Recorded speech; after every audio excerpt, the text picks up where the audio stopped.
While I'm taking a break, I just thought maybe I should talk about toxic workplaces and why I think that most of the toxic managers and toxic bosses are reflecting the things that they say or do to bully you. It's actually a reflection of how they feel about themselves and who they are, even to themselves. And I'm actually thinking about the case on the Madlanga Commission where Advocate Johnson was sitting and was asked why did she dismiss the fact that Dineo Mokwele is qualified. And at first she had said she has no qualification, and she just literally just took it like that and ran with it, even if the team that had apparently advised her and she trusted the team. But sometimes it's because people reflect. I mean, it goes on even in the interrogation where she eventually admits that she was wrong, and she also gets to call the other lady, the other Indian lady, I think it's Advocate Ramsay, I forgot the surname, but where she openly admitted that I know nothing, I'm as dumb as two bricks. I think she said something like that. And you look at that, and when you tell a client that your manager or your boss or your colleague who's bullying you is actually reflecting, there is something about them that they think you also come with. I mean, she also said that the lady is like a token. She's going to be used. And we wonder what is it that she has been up to in her position that eventually will find that she was a token.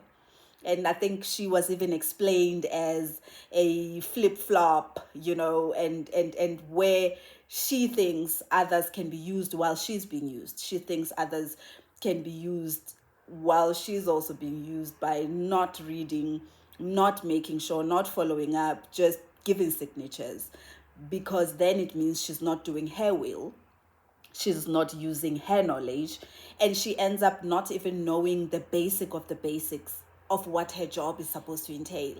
I mean, how fascinating is that? That the same person that is bullying you is feeling insecure.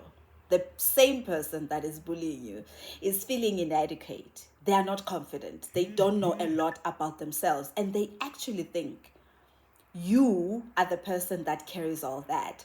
Like, how narcissistic is that? Have you ever thought about it from that perspective? That you could be bullied because somebody feels inadequate about themselves. They feel inferior. They may not even know what your potential is. They may not even know anything about you, but they're just thinking, the way that I was used, you are going to be used, and therefore I'm going to show you that I'm not going to allow you to use you.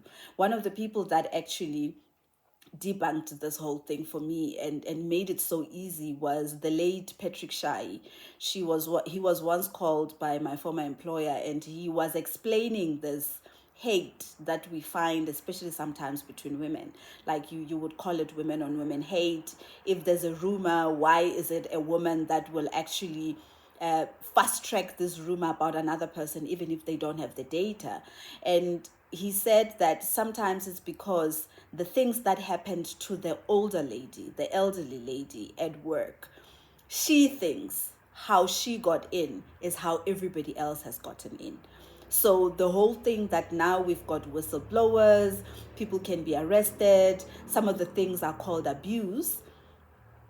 Back then, when the older ladies that normally are the bullies, especially when they are in executive or management position, they had gone through such hardship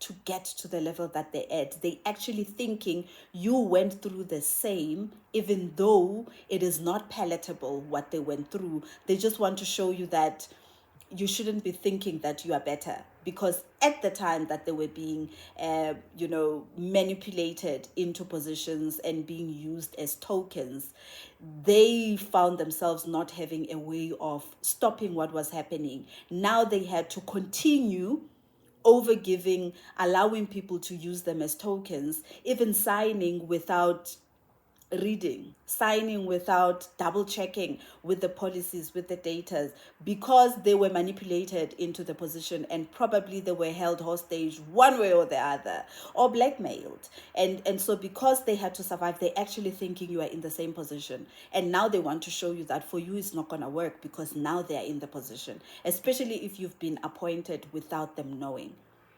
Fascinating, though. I actually found that to be fascinating. But when you are facing a bully, remember that it might not be your fault.